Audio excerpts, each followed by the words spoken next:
بسم اللہ الرحمن الرحیم۔ حضرت عمر فاروق رضی اللہ تعالیٰ عنہ کا واقعہ۔ ایک دفعہ آپ رضی تعالیٰ عنہ دربار کا وقت ختم ہونے کے بعد گھر آئے اور کسی کام میں لگ گئے۔ اتنے میں ایک شخص آیا اور کہنے لگا، اے امیر المومنین، اب آپ فلاں شخص سے میرا حق دلوا دیجئے۔ آپ کو بہت غصہ آیا اور آپ نے اس شخص کو ایک درا پیٹ پر مارا اور کہا، جب میں دربار لگاتا ہوں تو اس وقت تم اپنے معاملات لے کر آتے نہیں ہو، اور جب میں گھر کے کام کاج میں مصروف ہوتا ہوں تو تم اپنی ضروریات کو لے کر آ جاتے ہو۔ بعد میں آپ کو اپنی غلطی کا اندازہ ہوا تو بہت پریشان ہوئے اور اس شخص کو جیسے درا مارا تھا بلوایا اور اس کے ہاتھ میں درا دیا اور اپنی پیٹھ آگے کی کہ مجھے درا مارو، میں نے تم سے زیادتی کی ہے۔ وقت کا بادشاہ، 24 لاکھ مربع میل کا حکمران ایک آدمی سے کہہ رہا ہے کہ میں نے تم سے زیادتی کی ہے، مجھے ویسی سزا دو۔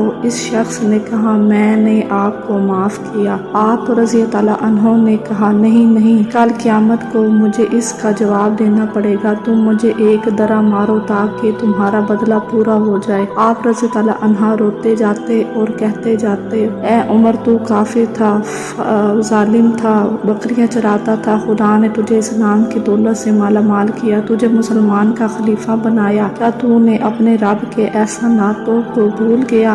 آج ایک آدمی تجھ سے کہتا ہے کہ مجھے میرا حق دلواؤ تو نے اسے درا مارا۔ اے عمر، کیا تو سمجھ بیٹھا ہے کہ مرے گا نہیں؟ کل قیامت کے دن تجھے اللہ کو ایک ایک عمل کا حساب دینا پڑے گا۔ حضرت عمر فاروق رضی اللہ عنہ اس بات کو دہراتے رہتے اور بڑی دیر تک روتے رہتے۔ سیدنا عمر رضی اللہ تعالیٰ عنہ کہتے تھے کہ اللہ کی قسم، اگر درجلہ کے دور دراز علاقے میں بھی کسی خچر کو راہ چلتے ٹھوکر لگ گئی تو مجھے ڈر لگتا ہے کہیں اللہ تعالیٰ مجھ سے یہ سوال نہ کر دے، اے عمر، تو نے وہ راستہ ٹھیک کیوں نہیں کرایا تھا؟ یہ حضرت عمر رضی اللہ تعالیٰ کا زمانہ خلافت تھا۔